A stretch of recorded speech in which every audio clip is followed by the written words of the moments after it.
વિદ્યાર્થી મિત્રો, આજે આપણે સામાજિક વિજ્ઞાન વિષયમાં ધોરણ 10ના સામાજિક વિજ્ઞાન વિષયમાં પાઠ 15 આર્થિક વિકાસ વિશે અભ્યાસ કરીશું, જેમાં આર્થિક વિકાસ, વિકાસશીલ અર્થતંત્રના લક્ષણો, આર્થિક અને બિનઆર્થિક પ્રવૃત્તિઓ, ભારતીય અર્થકારણનું માળખું, ઉત્પાદનના સાધનોની ફાળવણી અને ઉત્પાદનના સાધનોની ફાળવણીની પણ પદ્ધતિઓ, તેના વિશે અભ્યાસ કરીશું. તો પહેલાં આર્થિક વિકાસ એટલે શું અને ભારતમાં આર્થિક વિકાસ થઈ રહ્યો છે એમ સાથી કહી શકાય. તો આર્થિક વિકાસ એટલે શું? તો આર્થિક વિકાસ જે છે એક પ્રક્રિયા છે જેમાં દેશની રાષ્ટ્રીય આવકમાં વધારો થવો, દેશની માથાદીઠ આવકમાં વધારો થવો અને લોકોના જીવન ધોરણમાં સુધારો થવો તે દર્શાવે છે. દેશની કુલ આવકને રાષ્ટ્રીય આવક કહેવામાં આવે છે. દેશની કુલ રાષ્ટ્રીય આવકને દેશની કુલ વસ્તી વડે ભાગવાથી માથાદીઠ આવક પ્રાપ્ત થાય છે. જેમ કે એક કુટુંબ છે, પતિ, પત્ની અને તેના 3 સંતાનો, એમ 5 સભ્યો ધરાવતું એક કુટુંબ છે. એમાં જે પિતા જે છે તેની આવક, માસિક આવક 5,000 છે. તો તે આવક જે છે 5,000 તેને તેના પરિવારના કુલ સભ્યો જે છે તેના વડે ભાગવાથી માથાદીઠ આવક મળે છે. જેમ કે 5,000 ભાગ્યા 5, તો તે એના બરાબર જે રકમ આવે તેને આપણે માથાદીઠ આવક કહી શકીએ છીએ. દેશમાં ખોરાક, રહેઠાણ, કાપડ, કોલસો, વીજળી અને વપરાશી વસ્તુઓ વગેરેનો વપરાશ વધ્યો છે. આર્થિક વિકાસ થવાના શિક્ષણ, આરોગ્ય, પરિવહન, સંચાર સેવાઓનો વપરાશ વધ્યો છે, જેના પરિણામે લોકોના જીવન ધોરણમાં સુધારો આવ્યો છે. હવે તો મોબાઈલ અને બીજી ટેકનોલોજી બધું વધી ગયું છે, જેના કારણે આર્થિક વિકાસ સાધી શકાય છે. જે અગાઉની સરખામણીમાં જરૂરિયાતો વધુ સારી રીતે સંતોષાય છે. જૂના સમયમાં તો જરૂરિયાતો સંતોષી શકાતી નથી, એટલે એડજસ્ટમેન્ટ કરવું પડતું હતું તેમને. પણ અત્યારે તો બિલકુલ સેવાઓ બધી એકદમ થઈ જ ગઈ છે. બધી સેવાઓ આપણને પ્રાપ્ત થઈ શકે છે. બધી વસ્તુઓ આપણને ફૂડ માર્કેટમાંથી અવેલેબલ થાય છે. જે ઘર વપરાશ માટેની વસ્તુઓ બધી જ જરૂરિયાતો સંતોષી શકાય છે. જ્યારે પહેલાંના સમયમાં આવી બધી જરૂરિયાતો સંતોષી શકાતી નથી, એટલે એમને એડજસ્ટમેન્ટ કરવું પડતું હતું. આથી કહી શકાય કે ભારતમાં આર્થિક વિકાસ થઈ રહ્યો છે. હવે માથાદીઠ આવક એટલે શું? તો માથાદીઠ આવક એટલે શું? તો વર્ષ દરમિયાન મળતી દેશની કુલ રાષ્ટ્રીય આવકને દેશની કુલ વસ્તી વડે ભાગતા જે આંક મળે તે સરેરાશ આવક ગણાય છે. અને એ સરેરાશ આવકને માથાદીઠ આવક કહેવામાં આવે છે. દેશની જે કુલ માથાદીઠ આવક જેટલી હોય એટલી રકમને દેશની કુલ વસ્તી જેટલી હોય એ રકમ વડે ભાગવાથી આપણને માથાદીઠ આવક મળે છે. હવે આર્થિક વૃદ્ધિ અને આર્થિક વિકાસ વચ્ચેનો તફાવત. તેમાં પહેલું છે વિકાસની પ્રક્રિયાના આધારે. તો આર્થિક વિકાસ જે છે એ ગુણાત્મક અને આર્થિક વૃદ્ધિ જે છે એ પરિમાણાત્મક છે. આર્થિક વિકાસ એ પ્રથમ અવસ્થા છે, જ્યારે આર્થિક વૃદ્ધિ એ આર્થિક વિકાસ પછીની અવસ્થા છે. આની અંદર જે છે આર્થિક વિકાસ જે છે એ પ્રથમ અવસ્થા ગણવામાં આવે છે અને તેના પછીની અવસ્થાને આર્થિક વૃદ્ધિ ગણવામાં આવે છે. અર્થતંત્રમાં થતા પરિવર્તનને આધારે. અર્થતંત્રમાં નવા સંશોધનોને આધારે ઉત્પાદનમાં થતો વધારો એ આર્થિક વિકાસ છે. હવે એમાં ઉદાહરણ તરીકે ખેતી ક્ષેત્રમાં ઘઉં, ડાંગર જેવા પાકમાં નવા બિયારણોની શોધ થતાં ઉત્પાદન અનેક ગણો વધારો થયો છે. આ બાબત આર્થિક વિકાસ દર્શાવે છે. હવે ઉત્પાદનમાં જે વધારો થયો છે તે બાબત આર્થિક વિકાસ દર્શાવે છે. અને બીજી તરફ જે ખેડાણ લાયક વધારો થાય અને ખેતી લાયક ઉત્પાદનમાં વધારો થાય તેને આર્થિક વૃદ્ધિ કહેવામાં આવે છે. વિકસિત અને વિકાસશીલ દેશના સંદર્ભમાં. વિકસિત અને વિકાસશીલ દેશોના સંદર્ભમાં પણ બંને વચ્ચે તફાવત જોવા મળે છે. હવે વિકસિત અને વિકાસશીલ.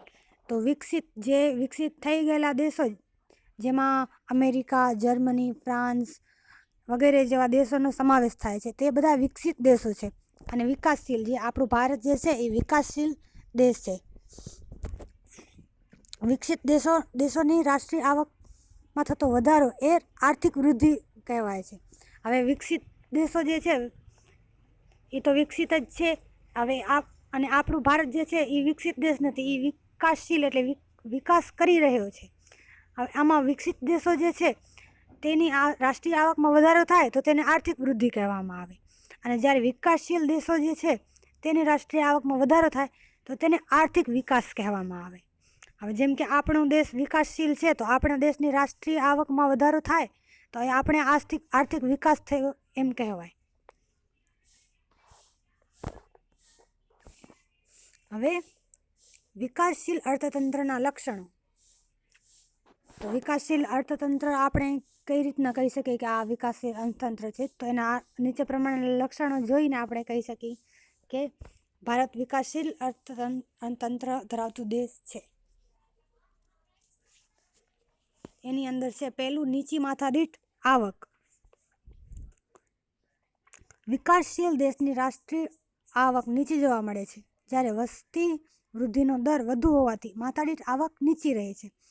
હવે વિકાસશીલ દેશો જે છે એમાં આપણું ભારત આવે છે, તો તેમની રાષ્ટ્રીય આવક જો નીચી હોય અને જ્યારે વસ્તી વૃદ્ધિનો દર વધુ હોય તો તેની માથાદીઠ આવક નીચી જ જાય, અને નીચી માથાદીઠ આવકના કારણે જીવન ધોરણ પણ નીચું જ રહે.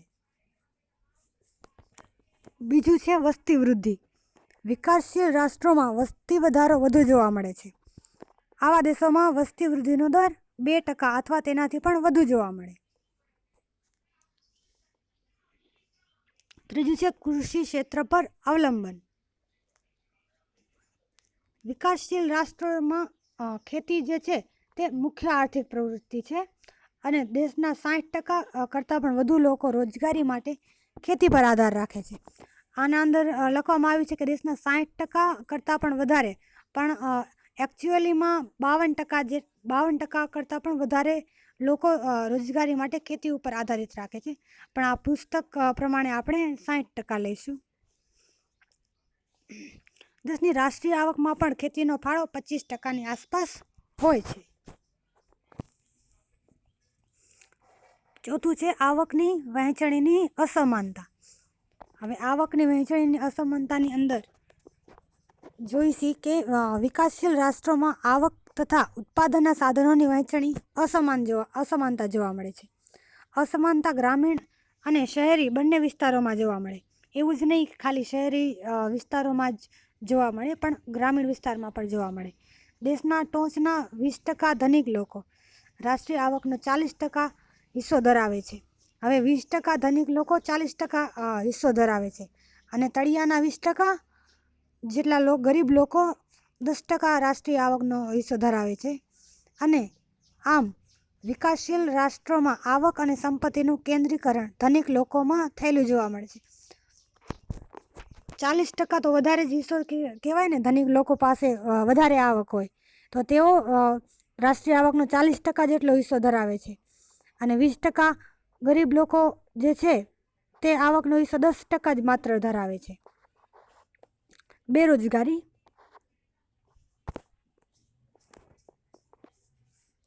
બેરોજગારીની અંદર બેરોજગારી એ વિકાસશીલ દેશનું મહત્વનું લક્ષણ બની ગઈ છે. બેરોજગારી જે છે એ વિકાસશીલ દેશોનું મહત્વનું લક્ષણ બની ગઈ છે. આ દેશોમાં બેરોજગારીનું પ્રમાણ કુલ શ્રમિકોના 3% કરતાં વધુ હોય છે. આ દેશોમાં બેરોજગારી જુદા જુદા સ્વરૂપે, જેવી કે મોસમી બેરોજગારી, છુપી બેરોજગારી, ઔદ્યોગિક બેરોજગારી વગેરે જોવા મળે છે, જે બેરોજગારી લાંબા ગાળાની હોય છે. અને આના અંદર હવે મોસમી બેરોજગારી, જેમાં આપણે કહી શકીએ કે મોસમી બેરોજગારીમાં કડિયા કામનો જે ધંધો જે છે ચોમાસામાં ઠપ પડી જાય છે, કેમ કે ચોમાસામાં તો કડિયા કામ ચાલે નહીં. એ પણ મોસમી બેરોજગારીનું ઉદાહરણ છે. પછી ચોમાસામાં જે પાક પાકે, આપણે ચોમાસામાં ખેતી કરે, પરંતુ હવે ઉનાળામાં તો કેવી રીતના ખેતી કરી શકે? ચોમાસામાં તો ચાલો વરસાદ આવે એટલે આપણે પાણીની જરૂર રહે નહીં એટલી બધી, પણ ઉનાળામાં કેવી રીતના ખેતી કરી શકે? ત્યારે તો આપણે પાણીની જરૂર પડે, તો ઘણા લોકો એવા ગરીબ હોય છે જે ઉનાળામાં પણ ખેતી નથી કરી શકતા, તો તે પણ એક મોસમી બેરોજગારીનું ઉદાહરણ છે. પછી કઈ છે છુપી બેરોજગારી, જેને પ્રચ્છન્ન બેરોજગારી કહેવામાં આવે છે. ઔદ્યોગિક બેરોજગારી અને જે લાંબા ગાળાની હોય તેવી બેરોજગારી. અન્ય બેરોજગારીનો પણ સમાવેશ કરી શકાય. અન્ય બેરોજગારી એટલે હવે આપણે આ કોરોનાના સમયમાં ઘણા બધા લોકો જે છે તે બેરોજગાર જ છે, તે અન્ય પ્રકારની બેરોજગારી કહી શકીએ. છઠ્ઠું, ગરીબી. ગરીબી જે છે એ વિકાસશીલ રાષ્ટ્રનું લક્ષણ છે, જે લોકો પોતાની પ્રાથમિક જરૂરિયાતો જેવી કે અનાજ, કપડાં, રહેઠાણ, શિક્ષણ અને આરોગ્ય વગેરે જેવી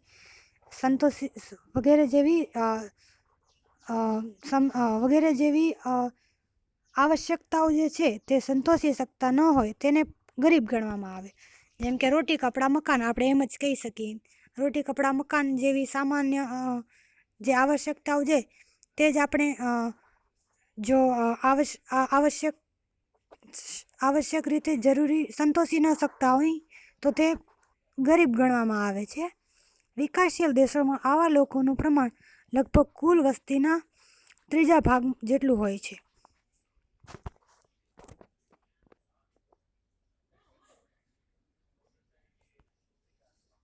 હવે છે દ્વિમુખી અર્થતંત્ર. તો વિકાસશીલ દેશોમાં અર્થતંત્રનું સ્વરૂપ દ્વિમુખી પ્રવર્તે છે. એક બાજુ ગ્રામ વિસ્તારમાં પછાત ખેતી પદ્ધતિ, જૂની પુરાણી યંત્ર સામગ્રી, રૂઢિચુસ્ત સામાજિક માળખું, ઓછું ઉત્પાદન જોવા મળે છે. બીજી બાજુ શહેરી ક્ષેત્રમાં આધુનિક ઉદ્યોગો, નવી ઉત્પાદન પદ્ધતિ, આધુનિક યંત્રો તેમજ વૈભવી જીવનશૈલી જોવા મળે છે. તો આના અંદર ગામડામાં અને શહેરીના વિસ્તારમાં જે દ્વિમુખી જે પદ્ધતિ પ્રવર્તે છે અર્થતંત્રની, તેના વિશે કહેવામાં આવ્યું છે. 8. પાયાની અપર્યાપ્ત સેવાઓ. તો એની અંદર વિકાસ માટે અનિવાર્ય પાયાની સેવાઓ જેવી કે શિક્ષણ, વાહન વ્યવહાર, સંદેશા વ્યવહાર, વીજળી, આરોગ્ય, બેન્કિંગ વગેરે જે છે આવા અર્થતંત્રમાં ઓછો વિકાસ જોવા મળે છે, જે દેશના વિકાસ માટે અવરોધ બને છે.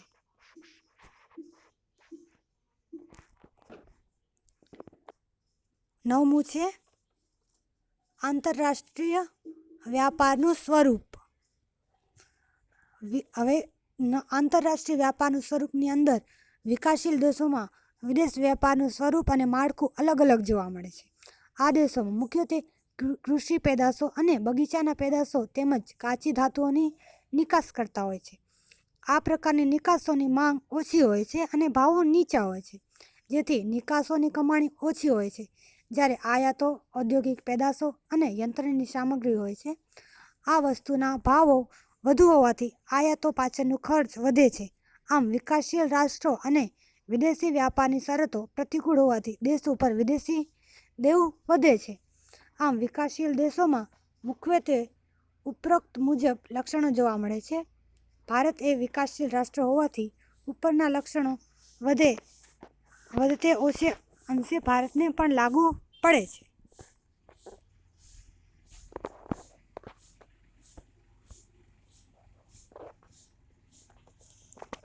હવે 5. આર્થિક અને બિન આર્થિક પ્રવૃત્તિઓ. આ બંને વચ્ચેનો તફાવત આ પરીક્ષામાં પણ પૂછાતો જ હોય છે કે આર્થિક અને બિન આર્થિક પ્રવૃત્તિઓ વચ્ચેનો તફાવત સ્પષ્ટ કરો. તો આપણે જોઈશું આર્થિક પ્રવૃત્તિ.